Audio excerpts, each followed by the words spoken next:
साहिती परगणो जंहिंखे हाणे ज़िलो नौशरो फिरोज़ बि चयो वञे थो, ख़वानगीअ जी शरह जे हवाले सां समूरी सिंध में सभिनी खां अॻिते रहंदो आयो आहे। सिंध सरकार तालीम खाते में एमरजेंसी नाफ़िज़ कई आहे, पर किथे बि का तब्दीली नज़र न पई अचे।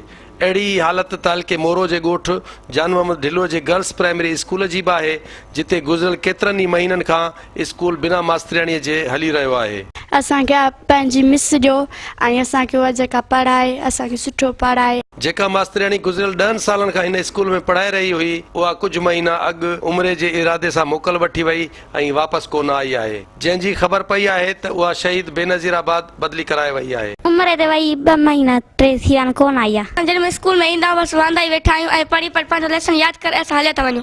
स्कूल में दाख़िल 50 खां वधीक शागिर्दियाणियूं रोज़ाने स्कूल में हिन उमेद ते अचनि पियूं त तालीम खाते जे कामोरनि इम्तिहान मथा हुजण जे करे शायदि का मास्तरियाणी मुक़ररु करे मोकिले छॾी आहे, पर उहे रोज़ाने स्कूल में अचण खां पोइ मायूस थी घर मोटी वञनि थियूं। कोन तो बदिली करे छॾियो आहे। असां उन बदिली करण खां पहिरीं असांखे को त उस्ताद ॼण आहे। हीअ असांजो ॻोठ आहे, हिन में 100-150 घर आहे। तंहिंखां असांखे तालीम खपे। असांजूं नियाणियूं आहिनि, नंढा असांजी नियाणियूं आहिनि, सॼो ॾींहुं वेठियूं आहिनि स्कूल में, असांखे मास्तरियाणी ॾी वञे।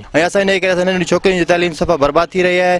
उन करे असां ॿियनि ॻोठनि में वञिणो थो पवे ॿारनि खे, जंहिंजे करे तमामु घणी तकलीफ़ थी रही ॿारनि खे पहुचण लाइ। ॻोठाणनि केतिरा ई भेरा तालके ऐं ज़िले जे ऑफिसरनि खे अहिड़ी शिकायत नोट कराई आहे त स्कूल में मास्तरियाणीअ जे न हुजण जे करे शागिर्दियाणियुनि जो मुस्तक़बिल तबाह थी रहियो आहे। का बि मास्तरियाणी हिते ॾिनी वञे, पर कंहिं बि ऑफिसर इन ॻाल्हि जो नोटिस न वरितो आहे। पाण ॾिसो त 4 महीना थी विया आहिनि, का बि उस्ताद न आहे।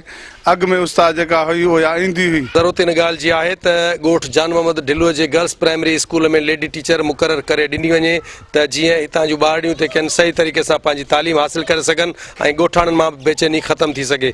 कैमरामैन रिज़वान अहमद सां गॾु राणा शेर मोहम्मद, सिंध टीवी न्यूज़, नौशरो फिरोज़।